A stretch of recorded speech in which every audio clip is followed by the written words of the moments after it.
ਨਾਨਕ ਨਾਮ ਚੜ੍ਹਦੀ ਕਲਾ ਤੇਰੇ ਭਾਣੇ ਸਰਬਤ ਦਾ ਭਲਾ। गुरु रूप प्यारी साध संगत जी, और जितने भी आप गुरु के मार्ग पे चलते हो और आप गुरु की जो भाषा है उसको समझते हो कि गुरु हमारी लाइफ में क्यों जरूरी है। जैसे किसी ने खूब कहा है, अग्नि चढ़ी आकाश पे, बरस पड़े अंगार, गुरु ना होते जग में तुम जल मरता संसार। कि गुरु के बिना हम अधूरे हैं, हमारे पास ज्ञान नहीं होगा और हमारी लाइफ जो है एक साधारण लाइफ बन के रह जाएगी। तो ये प्रोग्राम के जरिए हम आपको ये बताना चाहते हैं कि जो लोगों ने किसी भी अपने जीवन में गुरु को धारणा की है और उसको क्यों लगा कि वो ही उनके लिए, उसके जीवन के लिए और उसकी नैया को पार कर सकते हैं। वैसे तो लाखों करोड़ों गुरु महाराज हैं, इस दुनिया में कोई कमी नहीं है। तो जो किसी पर्टिकुलर गुरु जी के पास जाता है वो क्यों जाते हैं। तो आज हमारे पास जो हमारे गेस्ट हैं वह दास ब्रिजमोहन जी, जो कि इंडिया से हैं, तो अभी इंग्लैंड में रहते हैं। तो इनसे पूछते हैं कि इनकी जर्नी जो है, स्पिरिचुअल जर्नी, उस यंग एज में कैसे शुरू हुई। ब्रिजमोहन जी, नानक नाम चढ़दी कला तेरे भाणे सरबत दा भला। नानक नाम चढ़दी कला तेरे भाणे सरबत दा भला जी। थैंक यू वेरी मच आप जी का टाइम निकालने का। ब्रिजमोहन जी, आप मुझे ये बताइए कि आप कहाँ पैदा हुए इंडिया में। मेरा जन्म इंडिया के अंदर कुरुक्षेत्र डिस्ट्रिक्ट गांव कोल के अंदर हुआ जी। जी। और जो कि काफी धार्मिक स्थान है कुरुक्षेत्र, महाभारत के टाइम से, कृष्ण भगवान जी के टाइम से।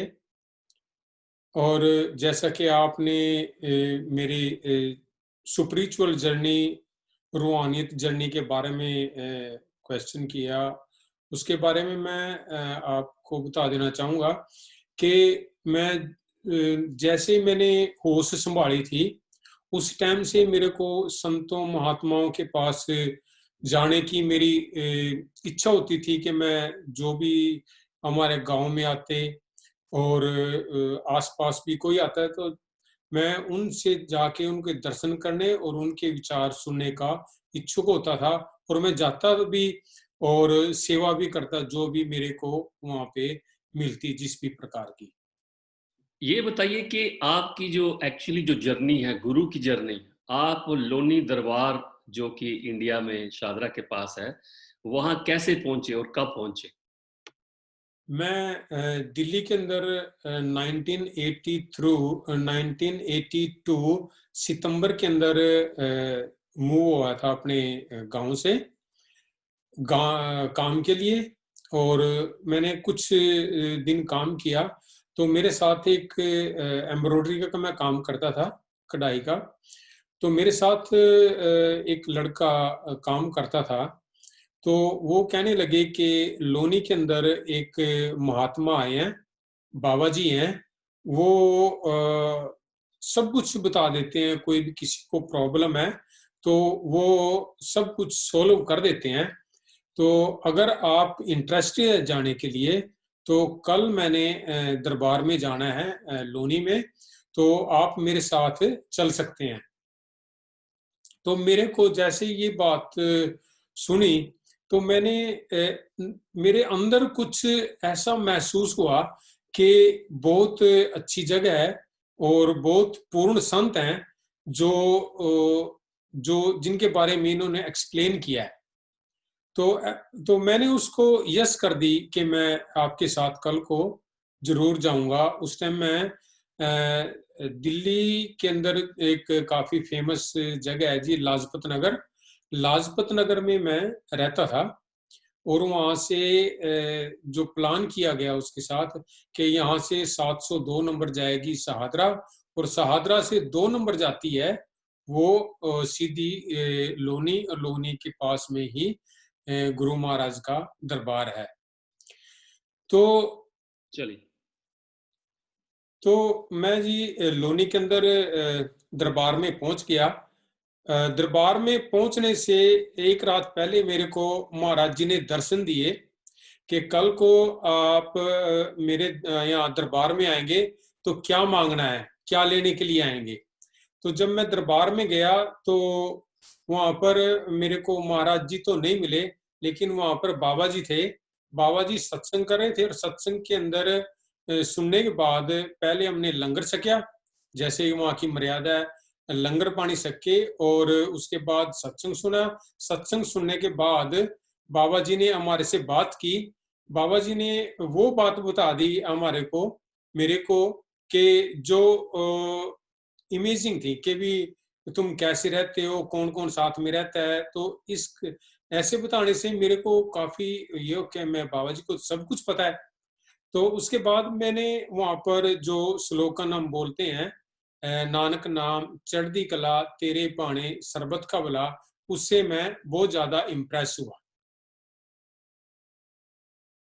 ये बताओ कि आप वहां पहले मिले, और क्या आपने के मन ने ये तस्दीक कर लिया कि जो जगह, जो गुरु आप ढूंढते हो यहीं पे मिलेगा? मेरे को पहले दिन नहीं हुआ ऐसे कुछ, लेकिन मेरे को ये पता लग गया कि यहाँ पर जो मन की बात जानने वाले हैं, यहाँ पर इनको सब कुछ पता है। लेकिन ये हो गया कि मेरे को उसके बाद में मेरे को ऑटोमेटिक हो कि मैं अब आज मैंने डेरे के अंदर जाना है, तो वंस ए वीक मैंने डेरे में आना शुरू कर दिया।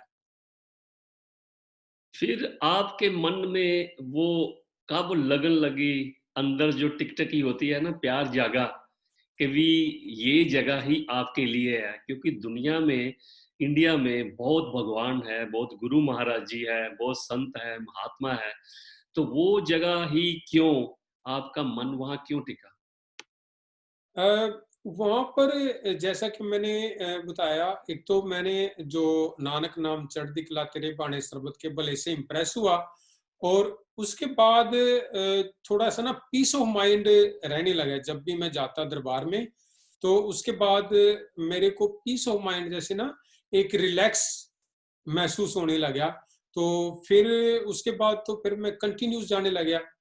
तो उसके बाद क्या हुआ कि जी जब मई 5 मई 1983 को महाराज जी ने एक बहुत जो यंग जनरेशन, वहाँ पे यंग बच्चे जो जाते थे, उनकी मीटिंग बुलाई कि हमने एक संस्था बनानी है।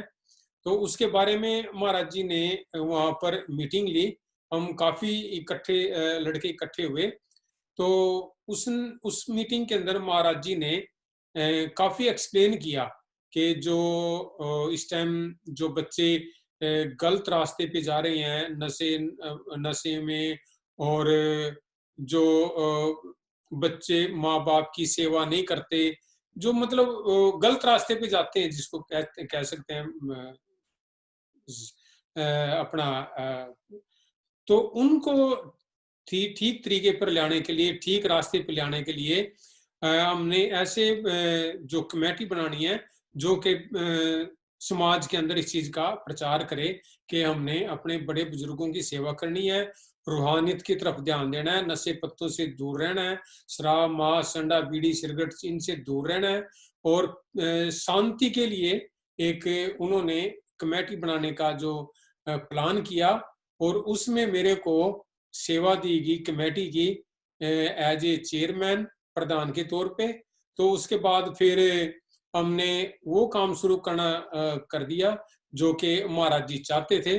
और फिर हमने काफी बड़े बड़े काफी काम किए, और जो आसपास के गांव थे, दिल्ली के अंदर, पंजाब के अंदर, हरियाणा में जाके हमने प्रचार किया कि आज हमारे को एक अच्छे रास्ते पर शराब मांस संडा बीड़ी सिगरेट को छोड़ के एक रूहानियत के रास्ते पर जाने की बहुत जरूरत है। तो काफी लोग इस चीज को फॉलो किया है जिन्होंने, और उन्होंने महाराज जी के बारे में पता किया कि कौन ऐसी कैसी कितनी बड़ी पावर है, शक्ति है, जो आपको इस तरीके का रास्ता बता के दूसरों को बताने के लिए प्रेरित कर रही है। आपकी ये आपकी ड्यूटी होगी लगातार। आप वो युवा दास धर्म जो बनी थी, उसमें आप चेयरमैन हो गए। तो क्या आप अपना निजी काम भी करते थे क्योंकि पैसे भी चाहिए? तो क्या डेरे में ही रहते थे आप? शुरू के अंदर मैं एम्ब्रॉयडरी का काम करता था और शाम को या संडे वाले दिन, क्योंकि संडे को काफी बड़ा सत्संग होता था, तो संडे को मैं आ जाता था। लेकिन उसके बाद कुछ टाइम ऐसा हुआ कि काम से मेरे को छुट्टी करनी पड़ी और फिर मैं ऑल द टाइम मिशन के लिए अपना टाइम डिवोट किया। और महाराज जी ने उसके लिए जो भी खर्चा पानी होता था, जो भी जरूरत थी, वो महाराज जी ने हमारी पूरी की। ऐसा क्या था उस दरबार में, गुरुजी में, जो सबको खींचता था, लोग चले आते थे? महाराज दर्शन दास जी के अंदर एक ऐसी सुपरिचुअल पावर थी जो कि एक सच्चा पैगाम, सच्चा संदेश, एक ट्रू मैसेज देती थी कि हमारे को इस दुनिया के अंदर नाम के साथ जुड़ के और उसकी भक्ति करनी है। उसका जो मैसेज है, जो परमात्मा का मैसेज जो महाराज जी देते थे, बस वही एक सबसे बड़ी बात थी। और वो सबको बराबर प्यार करते थे। और दूसरी जो बड़ी बात थी कि जो दुनियावी चीज थी, वो अपनी रूहानियत पावर के साथ, रूहानियत शक्ति के साथ, चाहे शारीरिक दुख है, चाहे कोई और कोई परेशानी है, आदमी को बहुत परेशानी होती है, वो सब वहां पर वो महाराज जी दूर कर देते थे।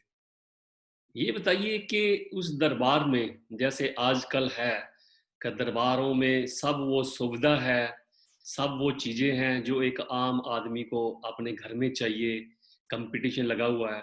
क्या जो वो दरबार है, लोनी दरबार था उस टाइम में, क्या वो वैसे ही था जैसे हम घर में सब कुछ हमारे पास सुविधा होती है, जहाँ एक जैसे फ़कीर का डेरा कहते हैं, ऐसा था? वहां पर 83 से लेकर 84 तक ऐसी कोई ज्यादा सुविधा नहीं थी कि बहुत कि ज्यादा आराम प्रस्ती वाली बात थी। एक साधु संतों वाली बात थी और सादगी वाली बात थी। कोई ये नहीं था कि भी बहुत आराम प्रस्त है कि कोई बड़े बहुत ज्यादा कोई पंखे लगे हुए हैं गर्मी में हवा के लिए, और सर्दी के अंदर कोई ज्यादा हीटर लगे हुए हैं, ऐसा कुछ नहीं था। बस वहां पर जो जाकर एक रिलैक्स मिलता था, वो मेन सबसे बड़ी बात थी। वहां पर जो भी रहते थे, जितनी भी सेवादार या जो भी संगत जाती थी, सभी बस पकड़ के बस में जाते होते थे। और बस वहां पर यही रहता था कि कब हम महाराज जी सचखंड से बाहर निकलेंगे और उनके दर्शन करेंगे। और बस यही एक वहां पर ज्यादा मेन अट्रैक्शन होती थी। और किसी की सुख सुविधा के लिए, जैसे बहुत अच्छी फैसिलिटीज के लिए, ऐसा कुछ नहीं था कि भी वहां पर बहुत अच्छी फैसिलिटी मिलेगी तभी हम वहां पर स्टॉप कर रहे थे या वहां पे रह रहे थे, ऐसा कुछ नहीं था। जैसे आपने बताया दिन में तो लोग आते थे बाहर दूर-दूर से सत्संग सुनते थे, कीर्तन सुनते थे, लंगर छक के चले जाते थे। तो उसके बाद जो उस आश्रम में रहने वाले, डेरे में रहने वाले जो लोग थे, जो और वहाँ के श्रद्धालु थे, उसके बाद क्या एक्टिविटी होती थी उनके लिए? उनके लिए एक्टिविटी ये होती थी जी कि 3-4 बजे के करीब वहाँ पर उस टाइम समाप्ति होती थी। समाप्ति के बाद फिर एक फेरी निकलती होती थी पूरे दरबार के अंदर, कीर्तन के साथ, ढोलकी बाजे के साथ पूरा दरबार के अंदर एक बिग सर्कल लेते होते थे। और आरती होती थी। आरती के बाद फिर सभी जो बाहर से आए हुए सेवक थे और जो वहां पर दरबार में सत्संग कीर्तन सुनने वाले आते थे, वो अपने अपने घर चले जाते थे। और जो डेरे के अंदर सेवादार फैमिलियां जो रहती होती थी, वो भी अपने अपने घर चली जाती थी। उसके बाद फिर शाम को जो पाठ होता था, पाठ होने के बाद फिर लंगर सबको दिया जाता था। लंगर के बाद फिर कई बारी महाराज जी मुशायरा करते होते थे, कीर्तन करते होते थे, तो उसमें सभी लोग बैठ जाते थे। या फिर कभी महाराज जी की मौज होती थी तो वो रूहानियत की बातें करते होते थे। वो सभी सुनने के लिए जिनके पास टाइम होता था या जो कोई सेवादार दरबार में रुकना चाहता था, वो रुक लेता था। और जो बाहर दिल्ली के अंदर जो कमेटीज बनाई हुई थी, वो कमेटीज आके डेरे में सेवा करती होती थी। Thank you.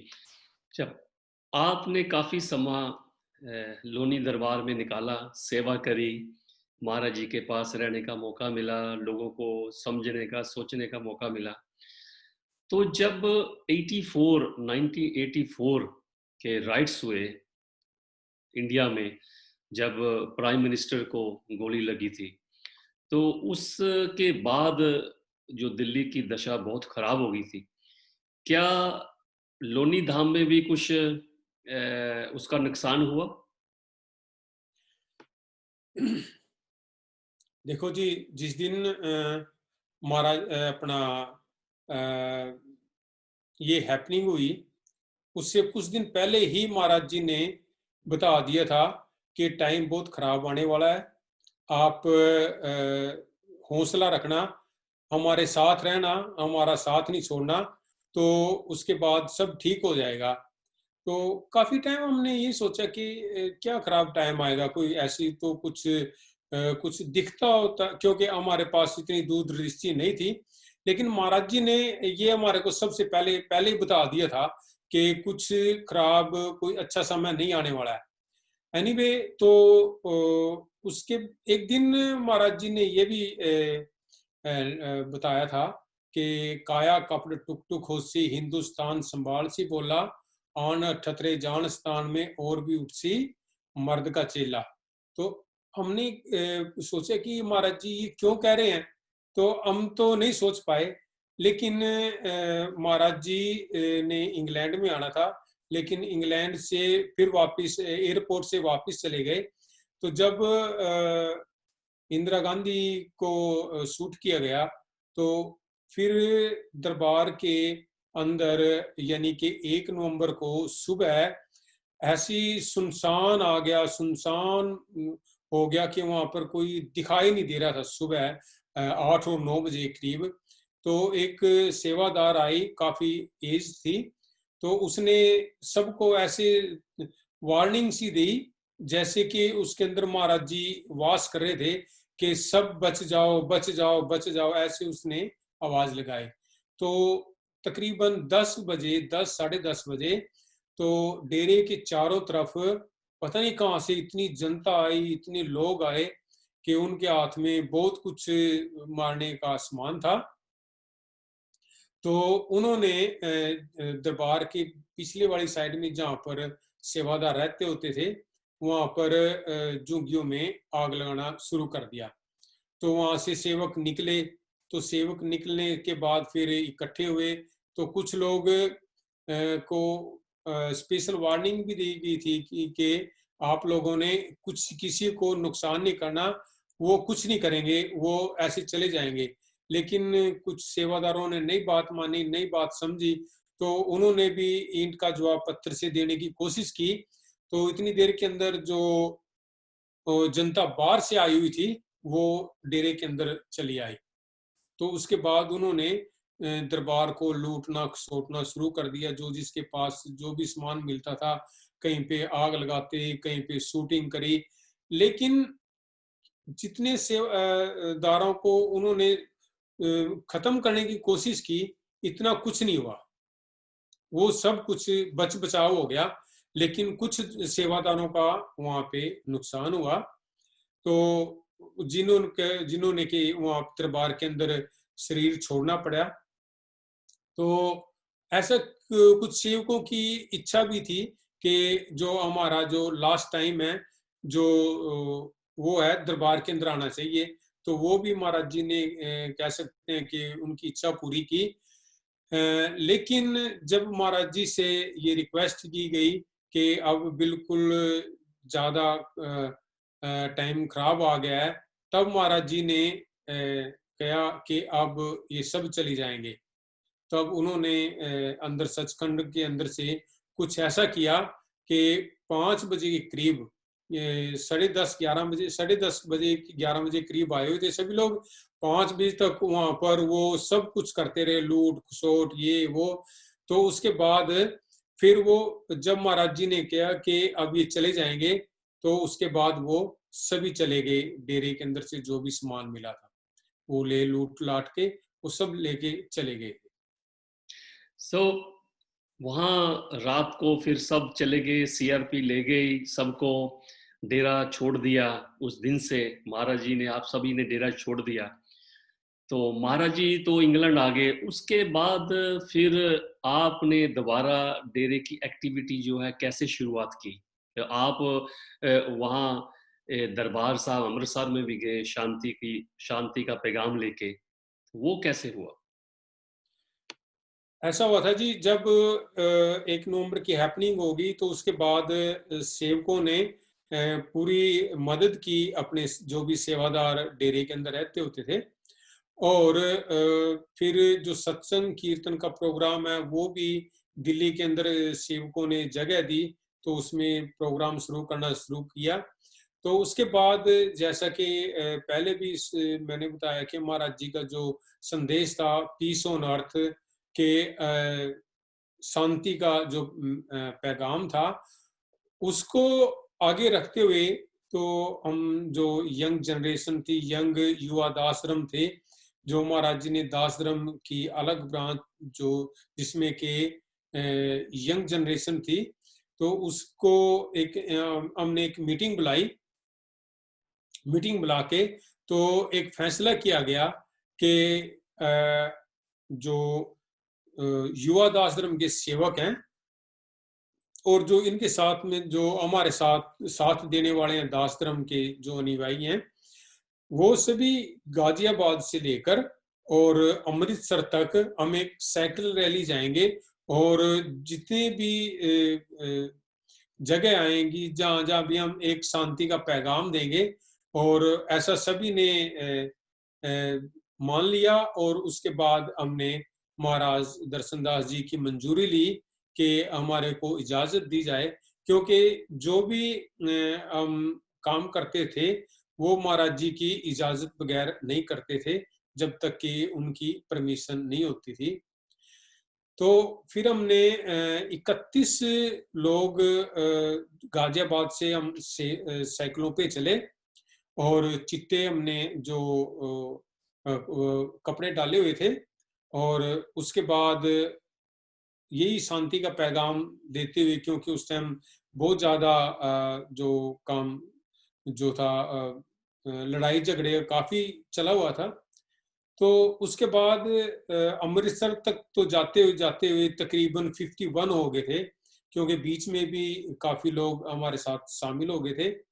और ये देखिएगा कि जहां जहां भी हम रुके, जहां जहां भी हमने प्लान किया था कि गाजियाबाद से चल के हम सादरे रुकेंगे, फिर राजघाट जाएंगे, दिल्ली से फिर पानीपत जाएंगे, ऑटोमेटिक नेचुरली एकदम वहां पर सब बंदोबस्त अपने आप होते चले गए, और किसी तरीके की कोई रुकावट नहीं आई। लोगों ने काफी हमारी बातें सुनी, और उसके साथ साथ हमारा साथ भी, सहयोग भी काफी दिया। तो काफी बात हुई। तो फिर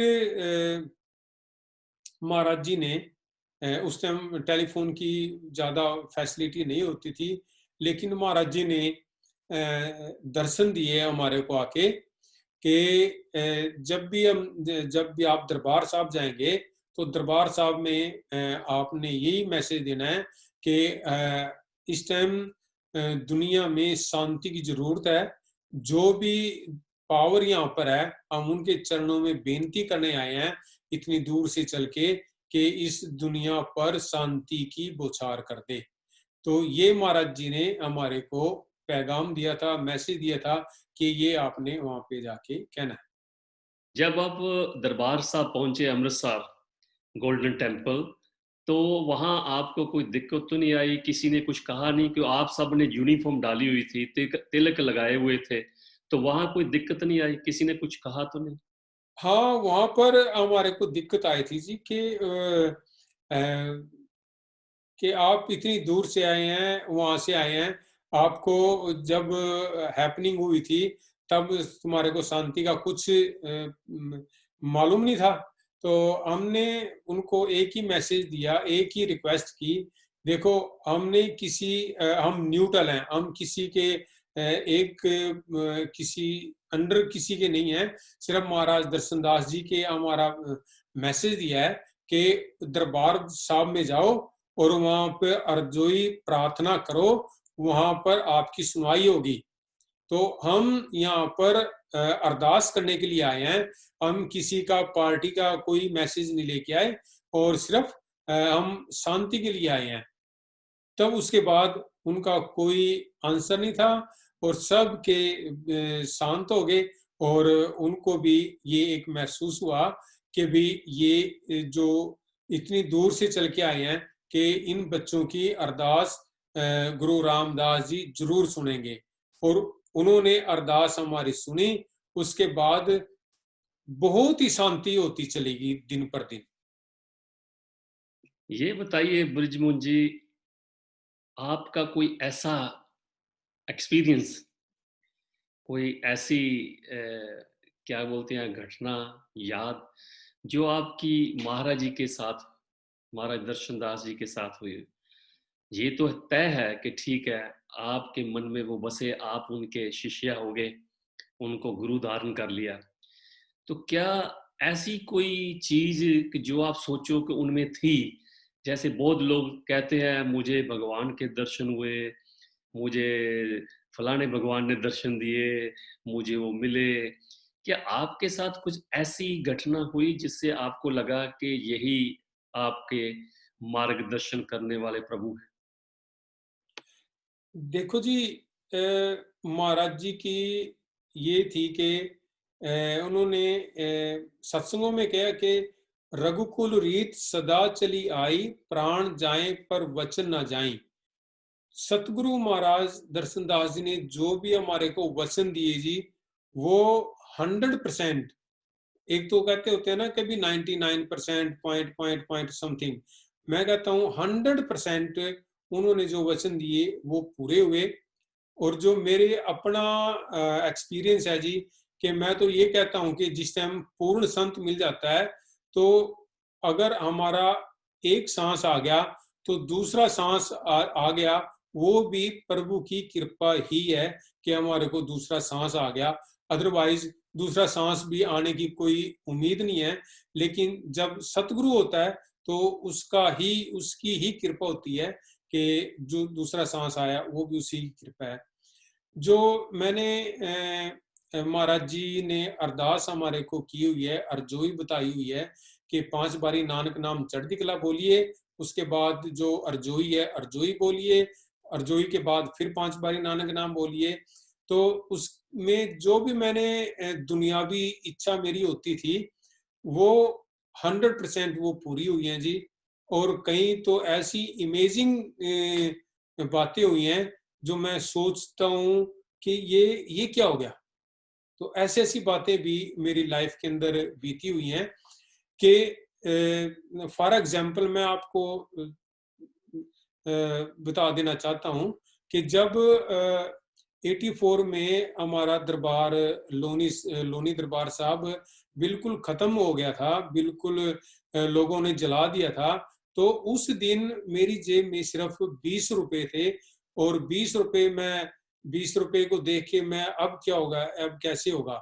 लेकिन महाराज जी के ऊपर इतना भरोसा रहा कि उन्होंने किसी भी चीज की कमी नहीं आने दी। और उस 20 रुपए से लेके आज मेरे को पता नहीं कि महाराज जी ने कितना कुछ मेरे को दे दिया। ब्रिजमोहन जी, बहुत बहुत बहुत बहुत धन्यवाद आपका। आपने अपनी जो स्पिरिचुअल जर्नी हमारे साथ शेयर करी है। मुझे पता है अगर हम बातें करने जाएं महाराज जी की और आपके एक्सपीरियंस की, तो मेरा ख्याल नहीं है कि एक दिन में, 2 दिन में या एक वीक में ख़त्म हो। ये तो महीने लग सकते हैं। लेकिन जो आपने बताया, मैं आस करता हूँ कि इससे जो महाराज जी को नहीं जान सके, या महाराज जी के पास नहीं रह सके, या लोनी दरबार में उस टाइम नहीं रह सके, तो ये आपकी बातें सुन के उनको उस टाइम का अभ्यास होगा। दूसरा, महाराज जी के टाइम में लोग पूछते थे कि महाराज जी पूर्ण संत की क्या निशानी है, पूर्ण संत कौन होता है? तो महाराज जी कहा करते थे कि पूर्ण संत की निशानी ये है सेवक की अपनी भावना। अगर सेवक की भावना उस गुरु के ऊपर अटल है तो वो पूर्ण संत है। भगवान ही भी हमारे सामने आ जाए, अगर भगवान बोले मैं भगवान हूँ तू ये कर, तो आप ना करो तो भगवान की भी कही हुई बात पूरी नहीं होगी। महाराज जी ने जो आपको कहा, वचन दिए, आज तक आप उस वचनों का आनंद मान रहे हो और आज तक भी आपने जो मांगा है वो मिल रहा है।